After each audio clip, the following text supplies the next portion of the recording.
Hello, hello, ladies. Welcome to yet another episode of iStartFirst podcast. We're very timely talking about the 66%. 66% of women who are experiencing an extraordinary high level of stress during the holidays. So, we're going to talk about some tips for setting up the most important B word. Nope, that doesn't mean that you get to be the B word. We just need to set up some boundaries. We're going to talk about boundaries and other techniques that will help you to distressify your holiday season and make it more joyful.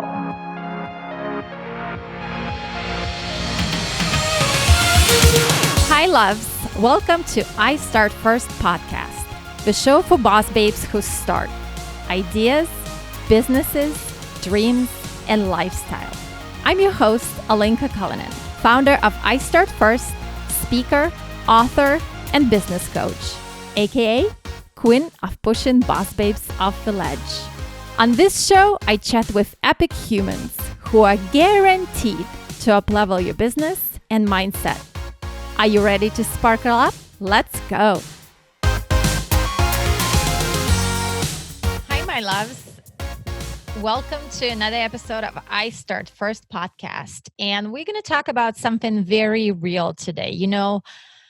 I know we always want to be motivated and we want to see things from the 30,000 foot view, and we're building the big vision for 2020. The whole new decade is coming in. But here's something very real that most of us, I would argue almost all of us, deal with. And it often doesn't get talked about enough. And that's the issue of stress, specifically holiday stress, right? We have holidays upon us, that time when we are supposed to be cooking and cleaning and serving and gift wrapping. And the whole society is somehow getting consumed with buying and consumerism. So it's that season, and yet we are still dealing with work and decorating and holiday party planning. So here's the thing, it's a known fact that women experience a lot more stress during the holiday season than men. It doesn't mean that men don't experience that, it just means that women naturally, because we balance more roles, I experiencing a lot of stress. As a matter of fact, when they surveyed 1,000 women for this topic, 66 of them named holiday stress as number one reason for stress during the season, where money came in close second, which is 42%, and then travel came in close third. It was about 34%. And it actually makes sense, right? Because on one hand, we are stressed out because we have to serve, like I said, and be the hostess with the mostest. But then you also have trouble with finances because everything is overly over the top. We have endless, what seems like endless gifts for everyone and everything we need to build. So I just wanted to talk about that today because, stress is such a huge factor that plays into our success, especially because as women, we don't do a good job and we honestly don't do it physiologically. That's one of the reasons, because our brain, that meme where they talk about thousands of tabs open, it's very true. That meme is very true. We essentially have all these tabs open with our brain, while men are doing a much better job compartmentalizing things. So as women, we get so consumed by everything that's going on. We want to be the caretakers and the givers and the nurturers, that stress is affecting us even harder, even more so than men. So during the holiday season, we often get sucked into saying yes to everything from party planning to attending hundreds of parties to hosting relatives out of town or planning the out of town travel. And that stress can truly get to you. Plus, you're starting to compare things because somebody's buying gifts that you can't really afford to buy, and you get sucked into that whole game of keeping up with the Joneses. Plus, you get to deal with your families, right? And sometimes our hardest opponents or hardest critics come from our closest circle. It's our closest family and friends. So now you have, sometimes families visiting out of town. Everyone is in a small space. So while holidays are a great season because you get to catch up, you get to see your loved ones. It becomes very strenuous too because you spend way more time together than you ever have. And on top of it, it's a smaller space or everybody's together a lot. So, that stress is very, very real. And sometimes, a lot of times, actually, women get caught up in that and they don't understand what's going on and why they're so stressed out. Well, because in addition to your work and everything that you're already balancing out in daily life, you now add this huge portion of extra chunk of everything to that. And so, one of the things to deal with stress, and that's the thing that that's a factor that we don't do well with often, is boundaries. You see, boundaries can eliminate a lot of stress in your life. You need to do better at saying no, especially during holiday season. Your no's can potentially save you from breakdowns. They can save you from fighting, from just being overwhelmed and stressed out.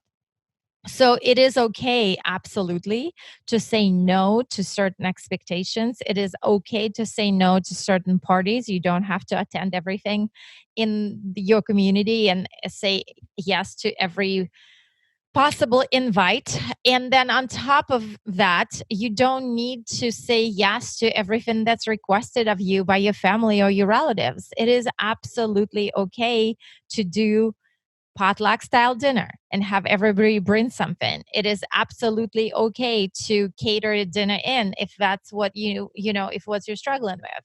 It is okay to not go over the top on buying gifts and set limits, set boundaries, set a monetary value on something where you can afford it and you don't go broke financially. And I mean, let's be realistic. Most of us don't even remember the gifts, and a lot of times they go unopened, or we open them and regift them eventually because we don't necessarily love them.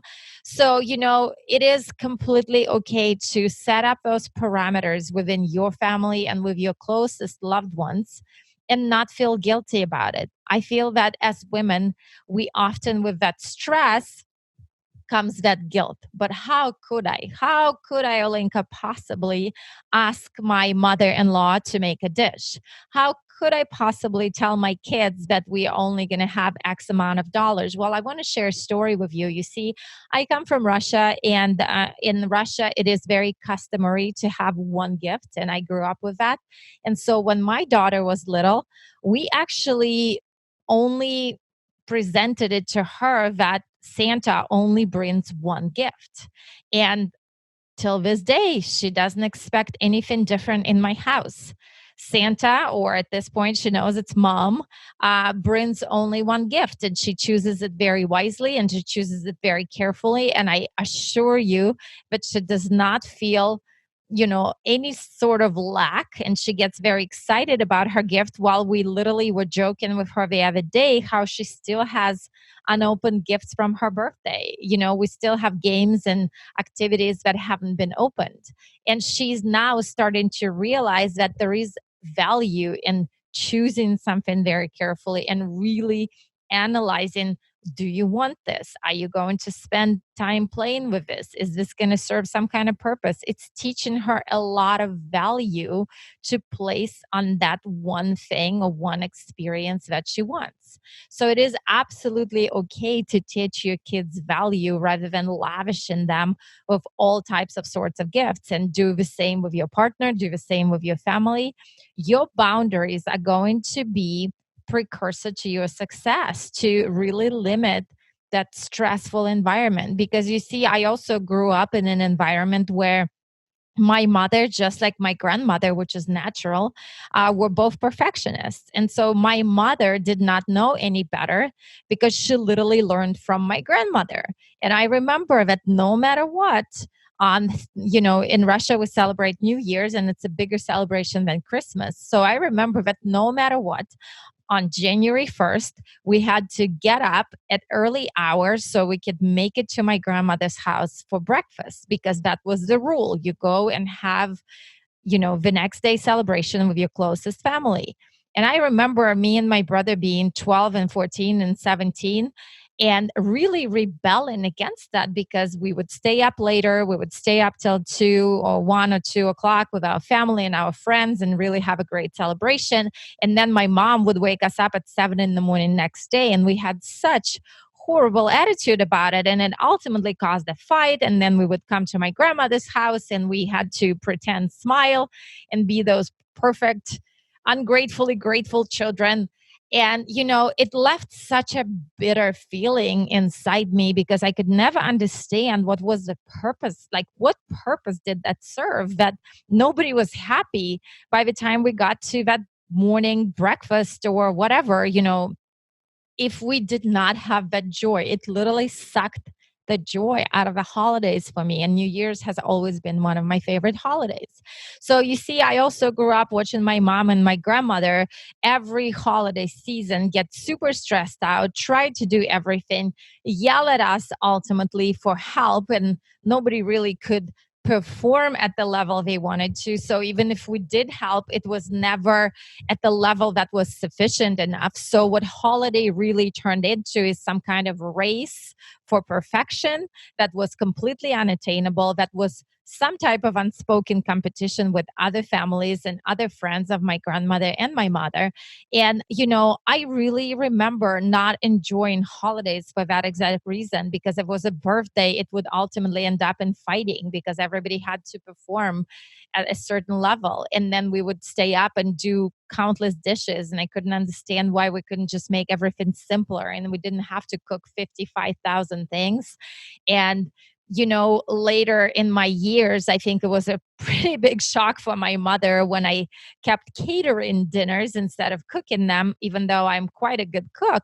But to me, your holiday season and the joy and the camaraderie and the friendship and the love that are supposed to be in the air do not mix with stress. So you either lying to yourself and pretending that all of this is enjoyable. And I promise you it is not, because if you are stressing out internally, your family is not going to enjoy it. Your kids, I mean, kids have better bullshit meter, that I call it, or fake meter, than any adult that I know. So your kids can sense that stress a mile away. Your partner, most likely, and your family can also sense that stress a mile away. So you're not serving yourself, you're not serving anybody with that level of stress, that type of race for whatever unspoken competition you're in, and trying to impress people that ultimately won't even care, that tomorrow we'll forget about that party and go eat the next dinner or the next breakfast or the next brunch. So unless you're truly enjoying something, I really don't recommend that you do that, or you find a way where you cut your expenses, or maybe you make simpler dinners, or you ask for help, or you cater, or you do potluck. Because the true spirit, the true point of holidays is having that joy. And if you don't set up proper boundaries for everything, for finances, for logistic of how you're going to celebrate it, for travel, none of that matters, because the true spirit does not come from the race. The true spirit does not mix with stress that you are experiencing. So when you are in that zone of being at the end of your rope and you are serving from a completely empty spot, I can assure you that everybody feels that. So to me, I always say, yes, there is that guilt, and there is that ultimately underlying guilt that's sitting in your brain and feeding you information. But you need to remember that your thoughts are not reality. I want you to really sit with this one. Your thoughts are not your reality. Your thoughts are just patterns that have developed in your brain, that have been repeated to you by someone, most likely your closest circle, over and over and over, to the point where you accept it into your life is truth. I mean, think about it. at some point I accepted it into my life as truth because of my grandmother and my mother, that holiday was a race for unattainable perfection, that you had to be exhausted, stressed out, overstretched, and overspent in order to quote unquote have that perfect celebration. But as soon as I grew up and did some personal development and have done a lot of work on myself and dug into some of my patterns, I saw that this is not even real. This was never my belief. This was a belief given to me by someone else in my closest circle. So your thoughts are most often beliefs adopted from your closest circle. So if you really start digging into those, yes, what will come up at the beginning is some fear, just like with any instance of growth. What also will come out at the beginning is some idea of guilt that you're doing something opposite other than what is expected of you. But in reality, if you start unpacking that and looking at those things, none of them matter. What matters is you changing your patterns for yourself and ultimately for the next generation of women growing up to you, whether it's your kid or your niece or, any type of woman who is growing up and having you in their life. You're literally changing the pattern of behavior for them because your thoughts are just patterns. And the more you repeat new patterns, the more you repeat the new traditions that you're going to create for your family, the better you become, the easier your life becomes, and the more you grow. So, if anything, holiday season is truly an incredible experience, an incredible opportunity to go for that growth season, to stand into your power, just like you really, if you're building your vision for 2020 and you want to do things differently, this is your opportunity to start doing things differently. There is a saying that I absolutely love that I repeat often is how you do one thing is how you do everything. So if you can create that boundary for the holiday, I assure you that you can implement that boundary everywhere. You can implement it in your relationships with the people and with your loved ones. How do you expect them to treat you? You can also implement that in your business because, again, that type of boundary and expectation to be treated at a certain level is also available and permissible. So, that boundary in that new level of treatment is going to start spreading into every area of your life, and that new vision that you're building for 2020 is now going to feed in to all areas everywhere across and create new patterns and new beliefs. Because even if you're scared to set that boundary at first, the minute you go there, you can never go back. You can never undo the boundaries that you are creating. And, yes, it's great to get everybody on board and supporting you, but that might not be the case. You may not It may happen that you're not going to have everyone supporting you, but you're doing that for you. That's one of the most important steps of stepping into your power, is understanding that not everyone is going to agree with your growth. Not everyone is going to agree with the fact that you're changing your patterns.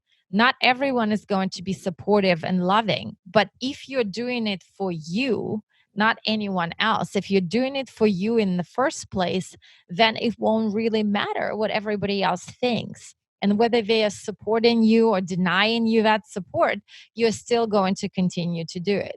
So, your goal is to get crystal clear on what type of vision you want to create and plan for that vision. And you see, a lot of times we get so disillusioned or so disappointed because we are wanting things to be and feel different right now, right here. So we set that intention out, we do a couple of things, it doesn't immediately change or happen, and we get disappointed.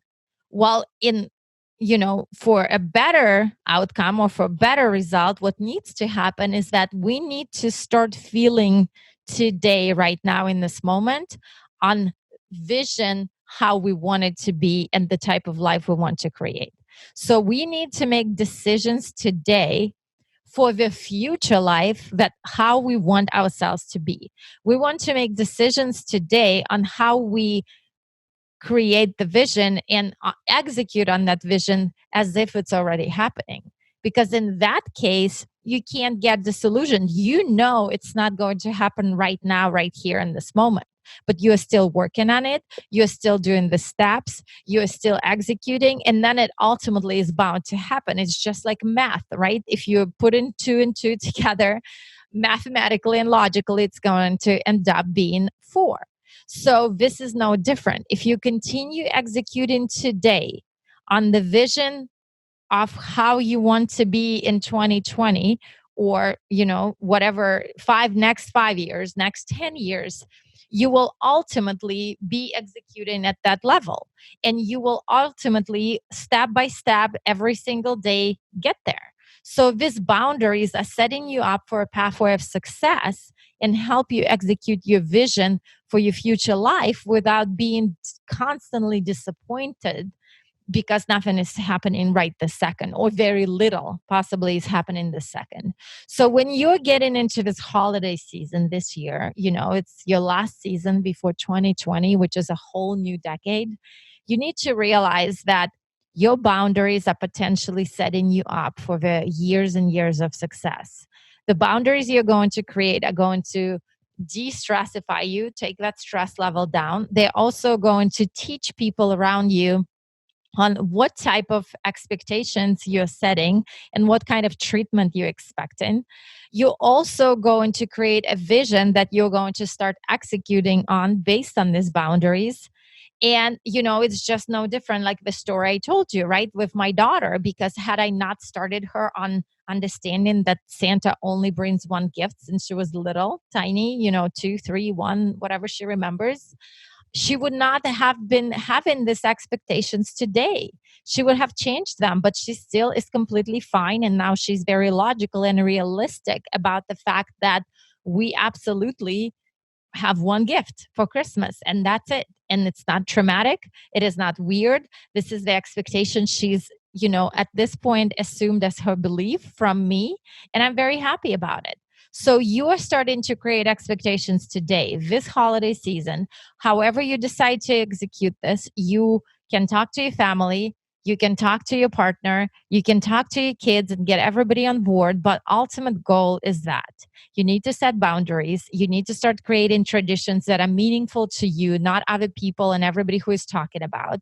You cannot be expected to add 50 other things to your plate while you're still working and you are supposed to cook and clean and be the hostess. So you really need to decide what things are going to be important and which things you're going to say yes to and which things you're going to say no to.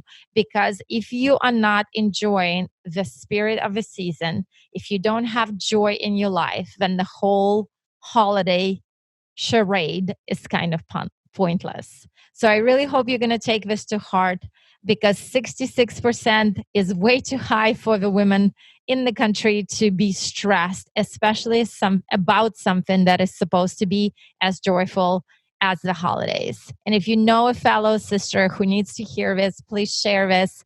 Please give us a review on iTunes or YouTube.